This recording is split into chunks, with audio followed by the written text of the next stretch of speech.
तो हमने ये देखा कि सॉलिड स्टेट में से जब हम लिक्विड स्टेट को करते हैं कन्वर्ट हीट से, तो हम उसे मेल्टिंग कहते हैं। अगर हम इसी लिक्विड स्टेट को फिर से सॉलिड स्टेट में ले जाते हैं वाया कूलिंग, तो हम उसे फ्रीजिंग कहते हैं। इस लिक्विड स्टेट को जब हम हीट करते हैं और गैसियस स्टेट में कन्वर्ट हो जाता है, तो हम उसे बॉइलिंग कहते हैं। और गैसियस स्टेट को जब हम कूल करते हैं, कंडेंसेट करते हैं और लिक्विड में कन्वर्ट करते हैं, तो हम उसे कंडेंसेशन कहते हैं। So this is the diagrammatic presentation, or you can say the equatorial presentation of the freezing, condensation, boiling and evaporation.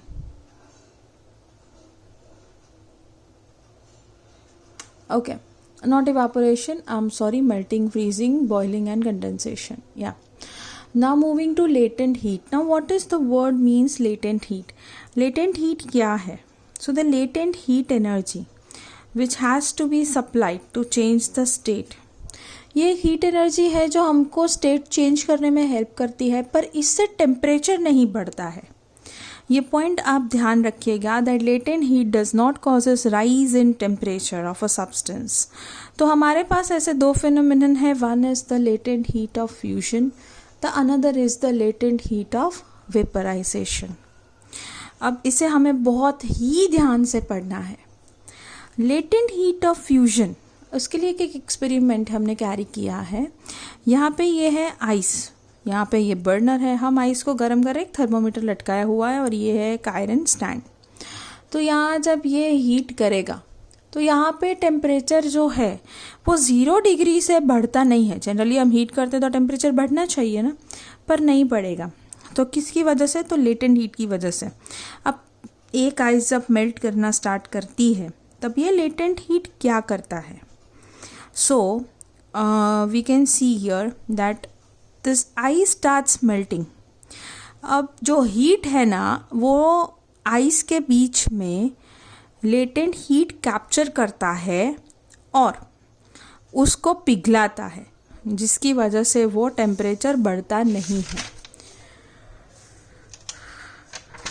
अगर आपको नहीं पता चला हो तो I am explaining you one more time that the latent heat of fusion जो हमने experiment किया, उसमें हम देख सकते हैं कि as more heat is given more ice melt to form water, पर रीडिंग तो 0 की 0 ही ले रही है। ये क्यों रहता है? क्योंकि लेटेंट हीट की वजह से। As long as there remains even a little ice in the beaker, जब तक आइस बीकर में आइस फॉर्म में है तब तक टेम्परेचर राइज नहीं होगा, इट विल रिमेन कॉन्स्टेंट। मतलब there is no rise in temperature.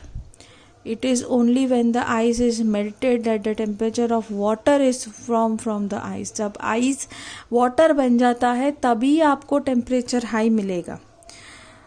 So the heat which is going into the ice, जो heat ice में जा रही है और उसका temperature increase नहीं करने दे रही है ice के melt होने के बाद भी, उसे हम कहेंगे latent heat.